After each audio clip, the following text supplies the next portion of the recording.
I have logistical questions if you'd like to tackle those first. Sure, I love logistical questions. They just announced that graduation rehearsal next Friday is going to be at 1:30, required for all graduates. I didn't think about that. So I will not be here. Yeah, Yes, no. neither will Sydney. Yeah, Or Jackson. Jackson. I will think about that. I don't have much of a lecture planned.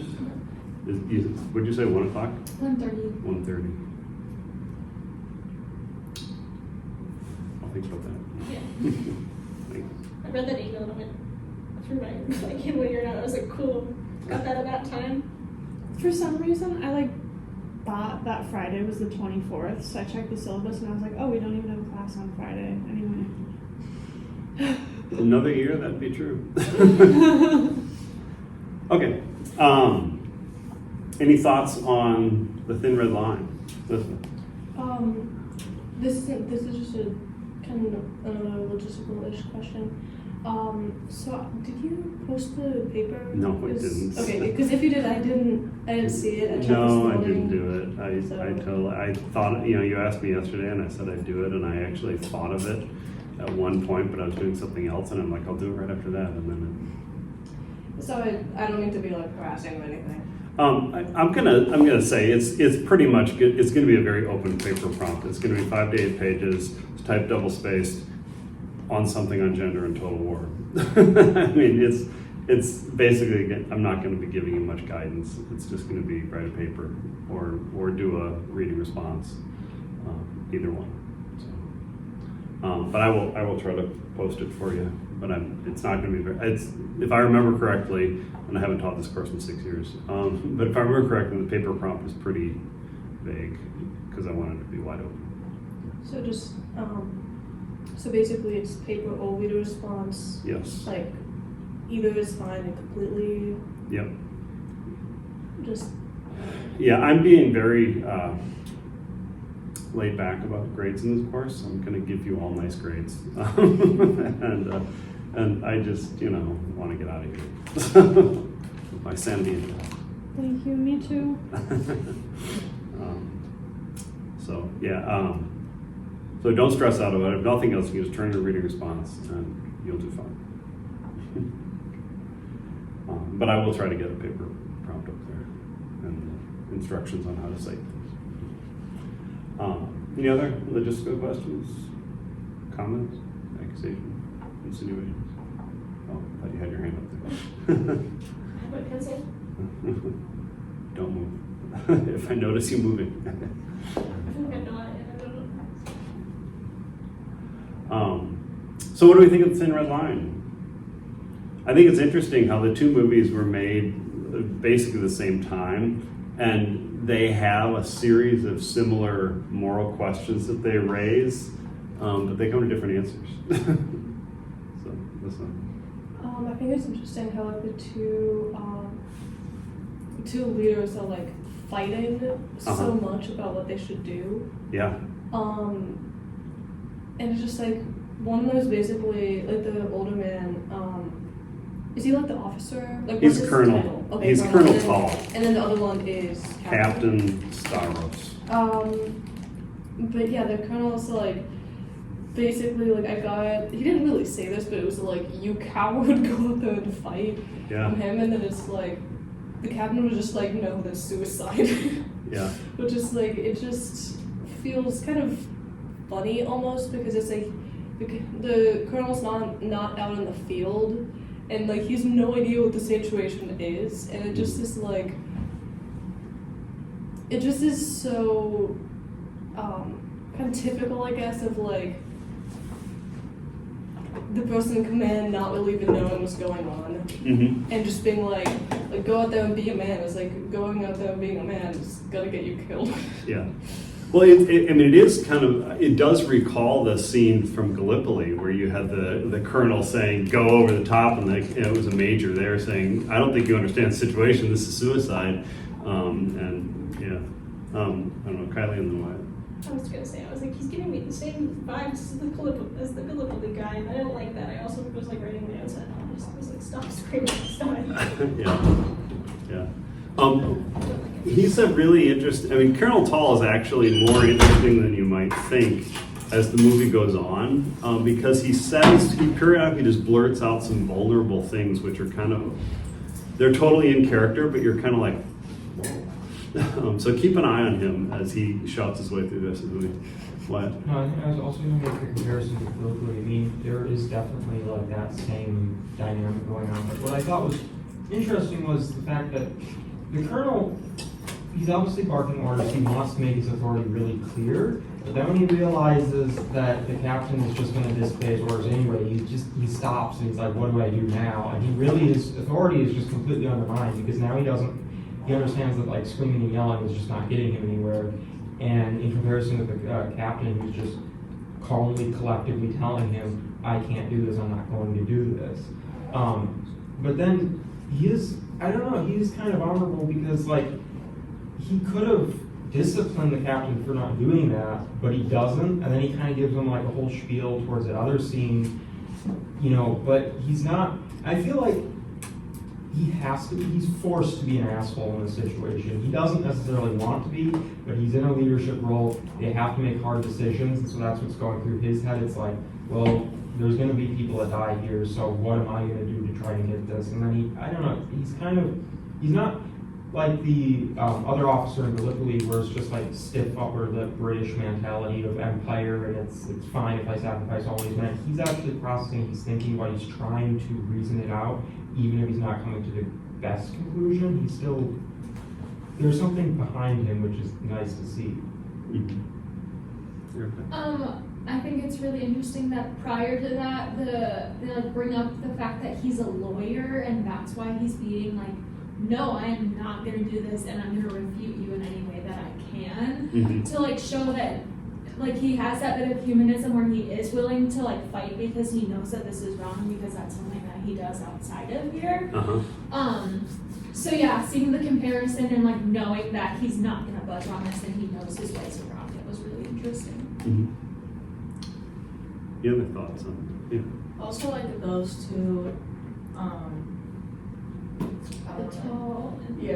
those two, they had a very like different way of masculinity, like how they presented it differently. Like the one guy tall, I think yelling, and like being very overly masculine, but then the other guy had like this different type of masculinity of like the rational of how men were supposed to be, and trying to like be more calm and saying like, no, this is what I think is best and this is my rationale and all that. So it's very interesting to see those two like going head to head with each other.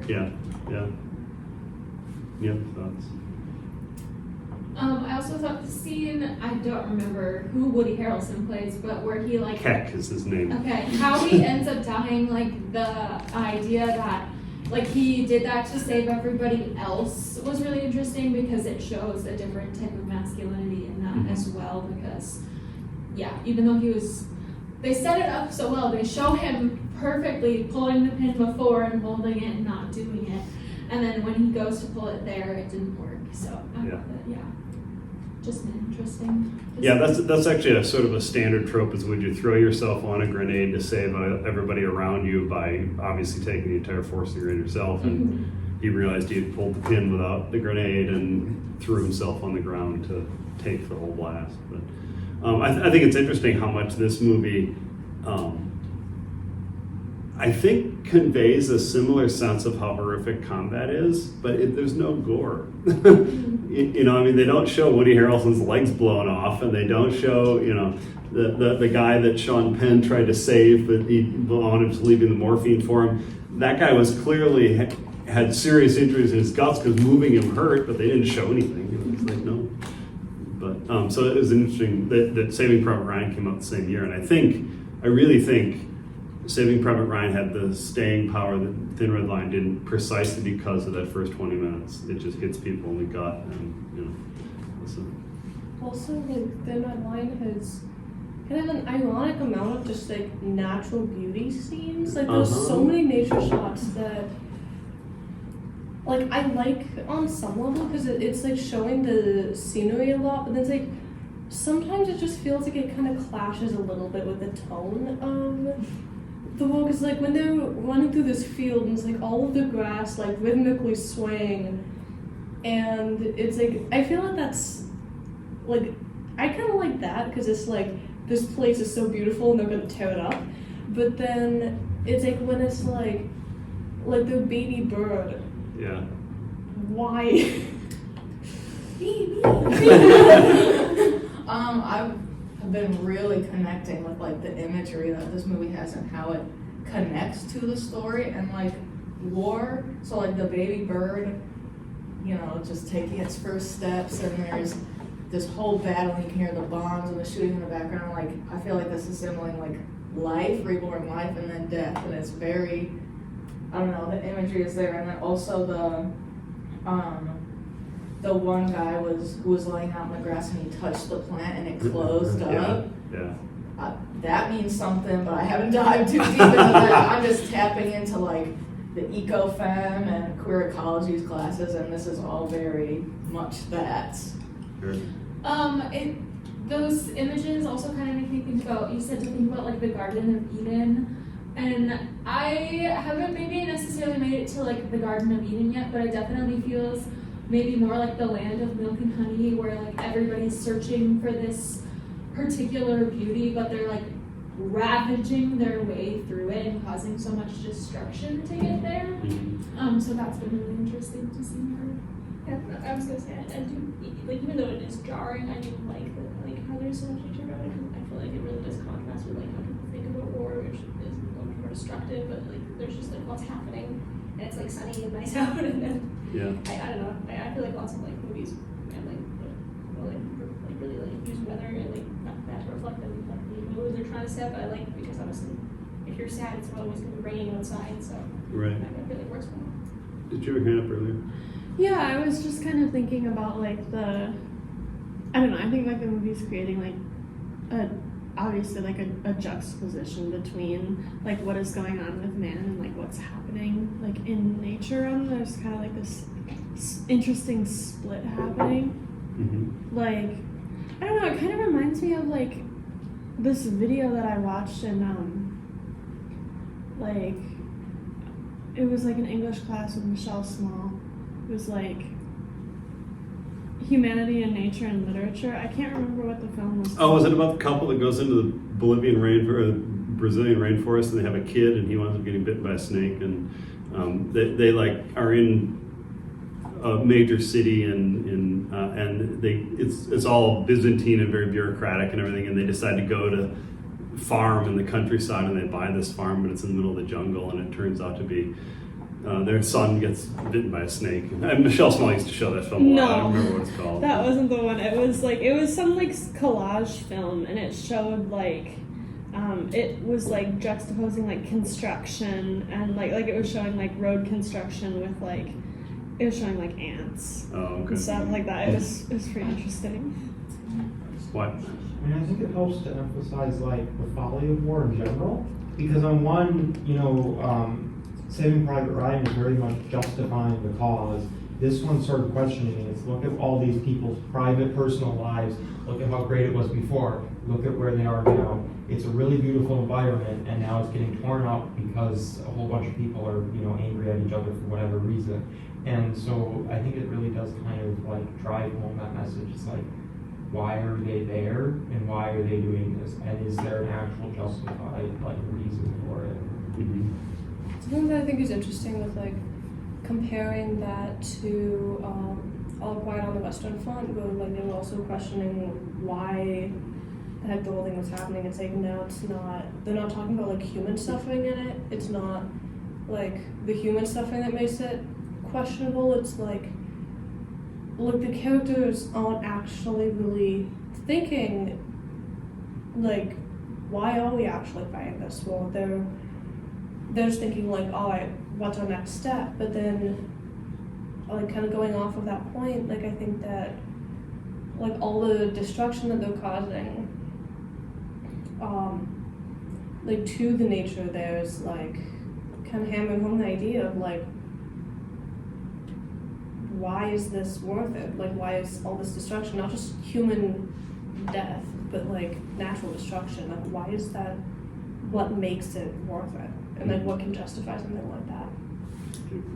Yeah, I was just kind of thinking about how, like, so far in this movie, we haven't seen, like, yes, we've seen a lot of death, but compared to Private Ryan, as we were saying, it's so much less violent. Like, we haven't seen much of the enemy in comparison to how we've seen it in other films. Like, they've been right there and we've been fighting them the whole time. Yeah. Whereas this one, it's because probably the landscape and all of that, we like haven't seen them as much, so it's a little more removed, which I think is kind of interesting. Mm-hmm. Okay. I mean, I was thinking, like, what nature did we see in Saving Private Ryan? And like a lot of the like particularly the final battle, that set piece is like a ruined city, so that's our proposal back on anyway. But I was like, wait, there was like the one scene, what did we pick this up? Like the kind of radar tower. Like there was a bunch of dead cows, but I was like, okay, how they use those? And they were like using those like set pieces to like hide behind. Yeah. And that was like, that's just so different than how the nature is in the thing Right. Yeah. Dead cow shields. Yeah, you might pay attention to there's a big, I mean, this battle is concluded, and pay attention to how they portray the landscape at the end of the battle versus the beginning. I mean, I don't know if you've noticed, but it's really a weird, every scene, like somebody's walking and it's like they're in lush jungle and all of a sudden they're in open grasslands and all of a sudden they're in a dirty ravine and, you know, it's like, well, what the hell is this? You know? So watch what happens even further on. The one other thing I would mention is that in the novel, you read the one portion of the novel, the jungle is just scary and forbidding and evil. I mean, it's like haunted almost, and the soldiers don't want to go into it. And Terrence Malick took this and turned it into this sort of gorgeous, you know, even the alligator going into the water is kind of beautiful, and you know, so it's he's doing something intentional there, because this is entirely the director of the film, not the author of the novel, and so it's an interesting question of what exactly he's doing. And I do think, I'll get you in a second. Does everybody know the story about the Garden of Eden? I mean, just to make sure we're all clear on this, sort of. Okay. So God creates Adam, and then he creates Eve out of Adam's rib. And then a verse later, he creates man and woman both at the same time. Don't ask me how that works. But Adam and Eve are in the Garden of Eden, and they can eat of anything they want and do anything they want, except there is a tree of, sometimes called the tree of life, sometimes called the tree of the knowledge of good and evil, they're not supposed to eat from. But the serpent comes along and convinces Eve to eat of it, and she does, and she gives some to Adam, and he eats it, and they suddenly know good and evil. And they realize they're naked, and they make themselves clothes, and they're embarrassed, etc. And God finds out and kicks them out of the Garden of Eden, and he curses them both. And he curses Eve with having to suffer pain in childbirth, and he curses Adam with having to wrest his living from the ground by the sweat of his brow, and the ground will bring forth thistles, etc. So the natural environment is Adam's punishment, and childbirth is Eve's punishment. And I think, I'm fairly certain Terrence Malick is playing with the Garden of Eden narrative, especially as we'll see, I don't think this is a big spoiler, but Whit goes AWOL again. And, you know, we'll see what all happens there. But any other thoughts on the movie so far? We actually have a lot left. We're only like halfway through, a little less than halfway, so I'm going to try to speed this up so we can finish it today. It's a 3-hour movie, so all those slow scenes of nature take time. You know? Is the whole movie just this one battle? Basically. Oh. Yeah, they go through the battle. They have some conversations after the battle. They think about things. There's some fallout in terms of people getting promoted and demoted and all sorts of things, and then George Clooney shows up at the end. Oh, Yes. and gives a little talk about he's the father and the sergeant in your company is the mother. It's an interesting little way to end the film.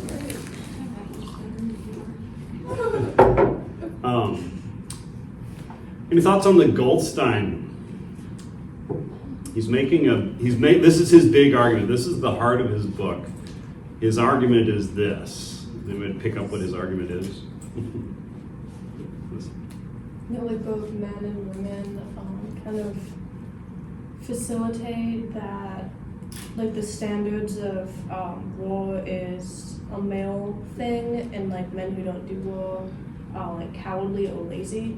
And like it's not just men who are kind of circulating that idea, it's also women who are like helping with kind of building it up, even though war isn't really for any gender. Okay, anyone, anything with that? I mean, what do you think? His central thesis is this, that all human societies seem to engage in war, and war requires the suppression of emotion and physical courage, which requires the suppression of fear. Not the lack of fear, but the suppression of fear. And so his argument is that, and he makes it even stronger in the conclusion, which I think I have you read also, but his argument is basically that gender roles, the whole idea of gender roles, the whole idea of giving men and women different roles, is a major part of that is simply to train one portion of the population to be ready for war by training them to suppress emotion, etc. And so the whole idea of masculinity is simply, how can we train a portion of the population to embrace war when nobody wants to do it? How do we get them to feel they have to? Masculinity is the lever. And so that's his argument, is that really masculinity exists solely as a lever to push men to do something they don't want to do, which is go to war. And to do that, you have to suppress emotions and be physically tough, etc. And so all the other aspects of masculinity basically flow from preparing men for war. And it's something Goldstein's arguing is men don't naturally want to do, and they have to be forced to do it, and masculinity is how you do it.